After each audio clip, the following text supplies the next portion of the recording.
Welcome to the Director's Cut Podcast, a part of StoryTown Radio Show. In this podcast, we will feature stories that didn't make the final cut for the live radio show, but they are excellent stories and need to be shared. Our third edition stories were submitted for the May 2024 Our Animal Friends show. That's right, I said stories. We have a double feature. Romeo's Gift, the first story, was submitted by Sarah Elizabeth. It's a sweet story about her friend's dog. It is read by Kathleen O'Brien. The second story is titled Smoke Signals. It was submitted by Lisa Holley and is read by Marcy Holley, Sherry Peters, and Stephen Goodman. Kick back and listen with your best four-legged friend. His head was heavy and covered with faded locks, which frequently covered his deep, thoughtful eyes that were always listening, even when you weren't sure what you were saying, even when you weren't saying anything at all. He had long legs and a leisurely, rhythmic gait.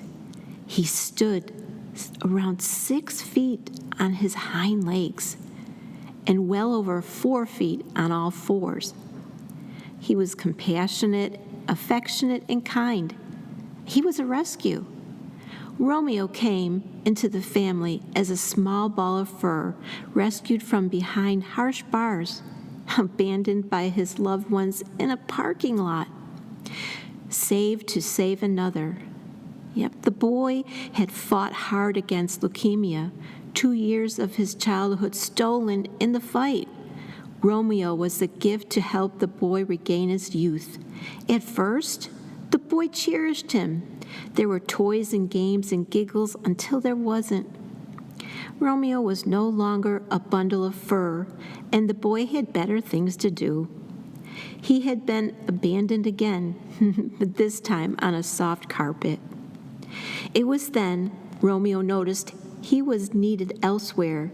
The little sister, who had never noticed him before, came home from the hospital, and she looked at him.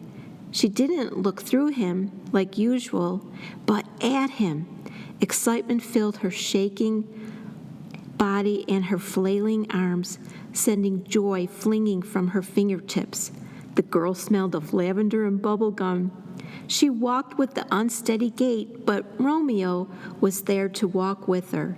He was there to lounge next to her while she was on her computer.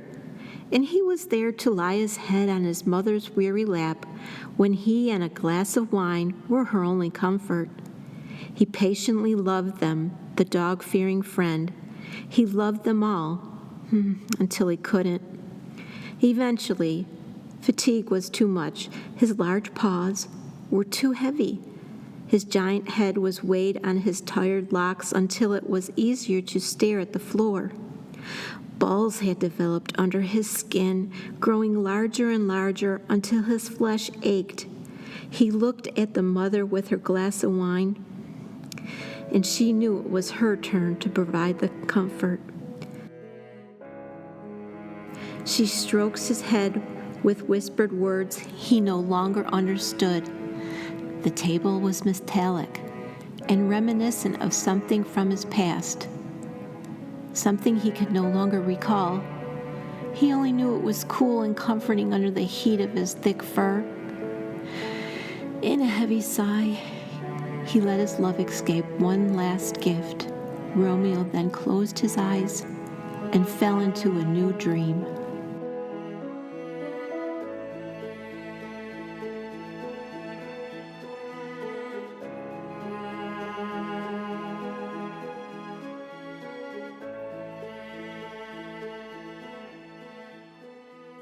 Melba the cow's in trouble.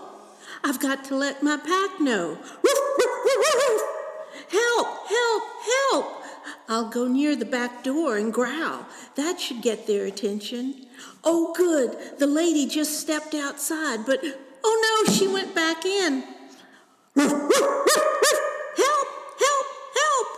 Smokey's been barking all morning. I feel like something terrible has happened. I see that, and with dogs, it's hard to tell what they're trying to say. Do I need to learn Braille? Let's go and check on the cows. You know Melba should be ready to deliver her calf any day now. Finally, the man will help, and I'll lead the way. Yip, yip, yip, yip. I'll wag my tail so they don't get lost. Follow me. Next to the gate is where Melba was lying on her side. She had gone into labor late last night and delivered her calf, but she hadn't moved since then. Even I knew this was bad. Woof, woof. Oh no, the little black and white calf is suffocated. It's still inside the amniotic sac. I don't understand what happened. While birthing her calf, Melba must have had a pinched nerve in her back, which prevented her from standing up and taking care of her calf. What can we do to help? It's too late for the calf, but if we act quickly, we can still save Melba. Using his boot, the man kicked Melba to try and get her to move. Oh, she didn't like that.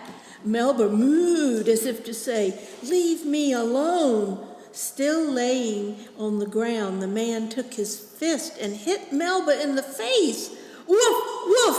I didn't like that at all, and neither did Melba. She bellowed with anger and fought hard to get up. She was finally able to stand on all four shaky legs and walk around. My cow friend was going to be all right. Later that day, my people carried the calf's body over to a grave and placed him gently inside. Smokey really was the hero today. Woof! Thank goodness. I thought I would have to send up smoke signals.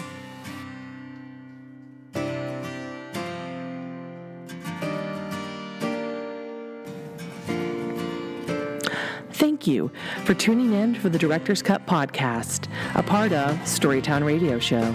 Check in next month for more stories. StoryTown is supported by the Tennessee Arts Commission, Trivia with Buds, the Silver Raven, Gary and Sandy Degner, Mountain Empire Cremation and Burial Services, and of course, the Wild Women of Jonesboro.